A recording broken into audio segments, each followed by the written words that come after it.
ಎಲ್ಲರಿಗೂ ನಮಸ್ಕಾರ. ತುಳುನಾಡು ಪ್ರಕೃತಿ ಹಾಗೂ ಮಾನವರು ಅನ್ಯೋನ್ಯವಾಗಿ ಬಾಳುತ್ತಿರುವ ತಪೋಭೂಮಿ.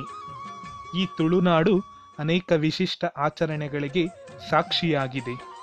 ಮನುಷ್ಯ ಹಾಗೂ ದೇವರ ಸಂಬಂಧ, ನಾಗಾರಾಧನೆ, ಭೂತಾರಾಧನೆಗಳ ವಿಶಿಷ್ಟ ಮಿಶ್ರಣ ಈ ತುಳುನಾಡ ವಿಶಿಷ್ಟ ಸಂಸ್ಕೃತಿ.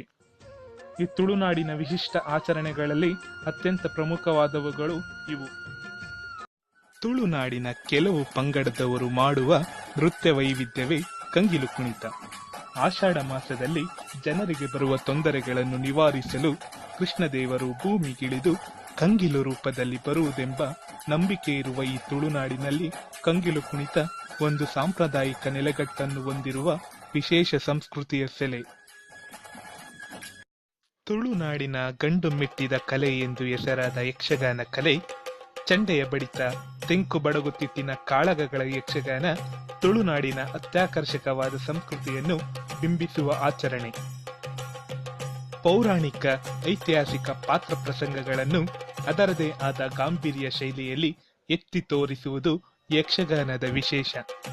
ಬಣ್ಣದ ವೇಷಗಳು, ರಾಕ್ಷಸ ವೇಷಗಳು ನೋಡುಗರ ಮೈ ಜುಮ್ಮೆನ್ನಿಸದೇ ಇರದು. ತುಳುನಾಡಿನ ಮತ್ತೊಂದು ಆಚರಣೆ ಎಂದರೆ ನಾಗಾರಾಧನೆ. ತುಳುನಾಡಿಗೂ ನಾಗಾರಾಧನೆಗೂ ಅತ್ಯಂತ ನಿಕಟ ಸಂಬಂಧ. ತುಳುನಾಡಿನ ಸೃಷ್ಟಿ ನಾಗಲೋಕದಿಂದಲೇ ಆಯಿತೆಂಬುವಂತಹ ಅದ್ಭುತ ಕಲ್ಪನೆ. ಇದಕ್ಕೆ ಪೂರಕವಾಗಿ ನಾಗಾರಾಧನೆ ಇಲ್ಲಿನ ವೈಶಿಷ್ಟ್ಯತೆಗಳಲ್ಲಿ ಒಂದು. ನಾಗಮಂಡಲ ಮತ್ತು ಡಕ್ಕೆಬಲಿ ಒಂದು ಅಪೂರ್ವ ಆಚರಣೆ. ತುಳುನಾಡಿನ ಇತಿಹಾಸದಲ್ಲಿ ದೈವಾರಾಧನೆಗೆ ಅದರದ್ದೇ ಆದ ಐತಿಹ್ಯವಿದೆ.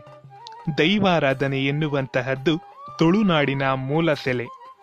ಬಾರ್ಕೂರು ಸಂಸ್ಥಾನ ತುಳುನಾಡಿನ ರಾಜಧಾನಿ ಆಗಿದ್ದ ಕಾಲದಿಂದಲೂ ಭೂತಾಳ ಪಾಂಡ್ಯ ಅರಸರಿಂದ ಆರಂಭವಾದ ಈ ಆಚರಣೆ ಇಂದಿಗೂ ನಮ್ಮೆದುರಿಗೆ ಇಂಬು ಕೊಡುವ ದೈವಾರಾಧನೆ. ಕರ್ನಾಟಕವಲ್ಲದೆ ನೆರೆಯ ಕೇರಳ ಹಾಗೂ ಮುಂಬೈವರೆಗೂ ವಿಸ್ತರಿಸಿರುವ ಈ ದೈವಗಳ ನುಡಿಕಟ್ಟು, ಪಾಡ್ದನ, ಕುಣಿತ ಇವೇ ಒಂದು ನಿಗೂಢ ಜಗತ್ತಿಗೆ ನಮ್ಮನ್ನು ಕರೆದೊಯ್ಯುತ್ತವೆ. ದೈವಗಳ ಆರಾಧನೆ ಇಂದಿಗೂ ತುಳುನಾಡಿನಾದ್ಯಂತ ಹಾಸುಹೊಕ್ಕಾಗಿದೆ. ಹೀಗೆ ತುಳುನಾಡು ಎಂಬುದು ವಿಶ್ವದಲ್ಲಿಯೇ ವಿಶಿಷ್ಟವಾಗಿಯೂ ಪ್ರಕೃತಿ ಹಾಗೂ ಮಾನವರ ಮಧ್ಯೆ ಸಂಬಂಧ ಬೆಸೆಯುವ ಪುಣ್ಯದ ನೆಲೆಯಾಗಿಯೂ ಗುರುತಿಸಲ್ಪಟ್ಟಿದೆ. ಈ ಸತ್ಯದ ನೆಲದಲ್ಲಿ ಹುಟ್ಟಿದ ಪ್ರತಿಯೊಬ್ಬರೂ ಧನ್ಯರು, ಧನ್ಯರು, ಧನ್ಯರು.